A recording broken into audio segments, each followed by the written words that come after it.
All right, let's look at Dish and Amazon as a potential partnership here. All right, let's move me to the side so you guys can kind of see the article here. All right, could Dish and Amazon redefine the future of wireless? This is from a contributor, Ian Greenblatt.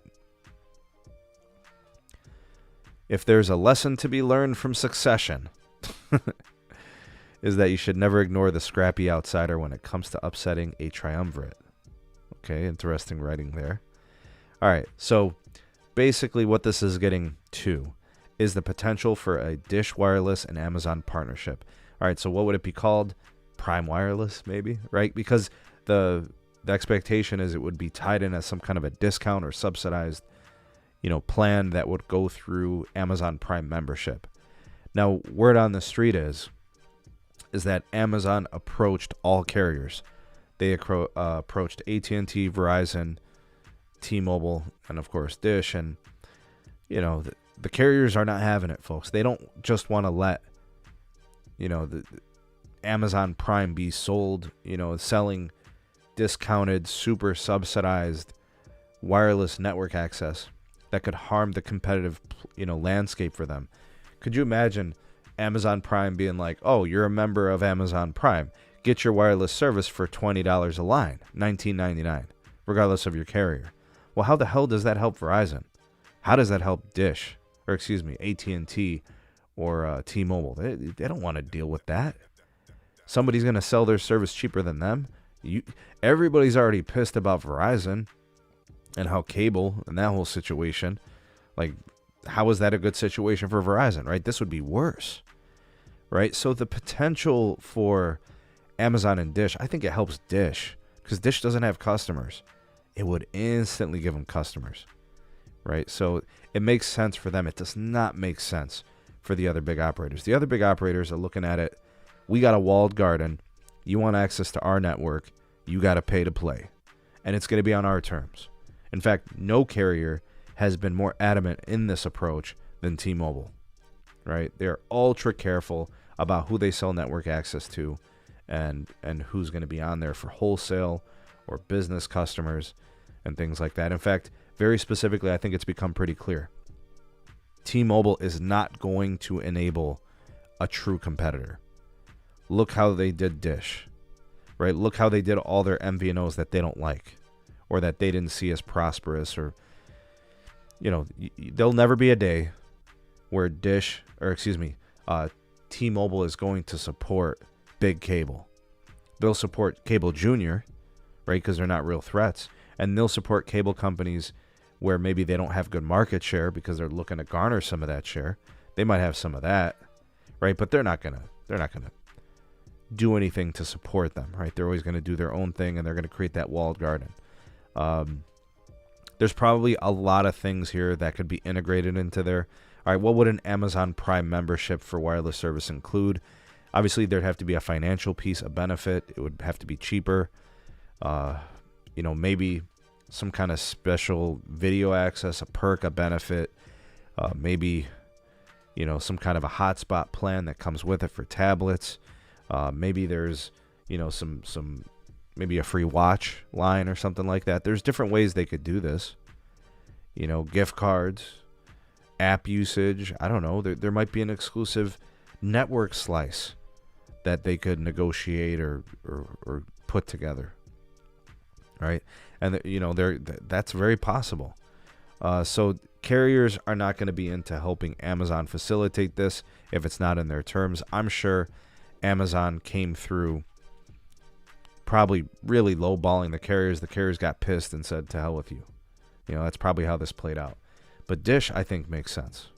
And because they don't have customers, man. Amazon Prime would probably give Dish, I don't know. How many customers would Amazon Prime give Dish?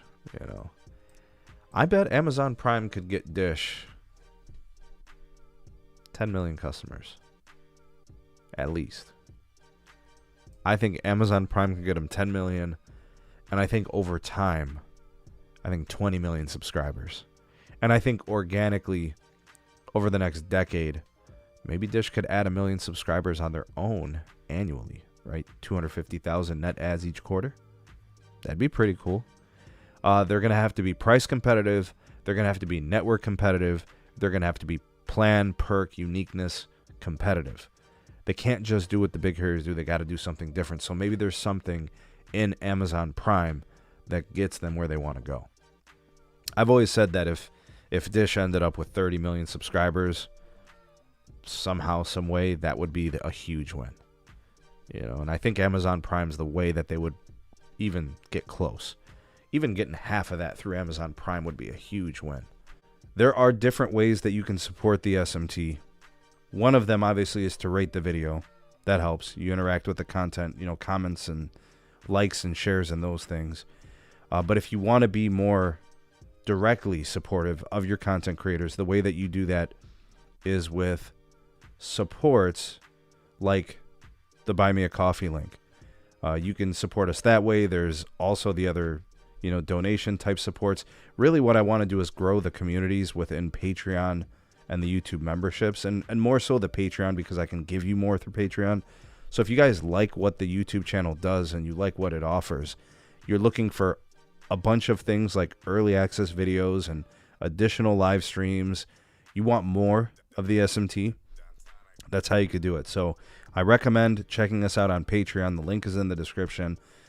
But if you don't want to do that, then you can support us lots of other ways. In the description, you've got the coffee link. You've got other stuff. There's ways to support the channel. Of course, if you need service, but you want a good value, you're sick and tired of price hikes, you're looking for a better deal, we have partnered with Mint Mobile. All right, use our partner link. It's in the description. They just increased all of the data allotments on all their plans, and they didn't touch pricing. So the 4 gig plan went to a 5 gig plan. They kept it $15. The 15 gig plan, right, used to be a 10 gig plan, right, and they kept it at $20 a month, right? So they added all this value, didn't even touch pricing. This is why we absolutely must support this company. They are doing good things. I mean, you tell me what carrier is doing this. What carrier gives you more for the same amount of money, right? All these other companies are raising pricing. T-Mobile just increased plan rates, right? Their new plans are more expensive. Verizon is historically known, AT&T historically known for slapping on increases to fees and additional fees and all those types of things. Mint Mobile's different. They're different. They're giving you more and they're not charging you more, right? So if you're looking for a second line, you want to try the T-Mobile network, you're looking for a better value, I can think of a dozen reasons to switch to Mint Mobile. And of course, you can port your number. You can get, phone deals. They'll like, look at this one. It's here at the top, right? We're talking about 6 months of free service when you buy a phone and get their 6-month plan. So you would essentially have a year of service and a phone all on a good deal. Can't beat it. All right. Links in the description. Use it. It's our unique partner link, and it will support the channel.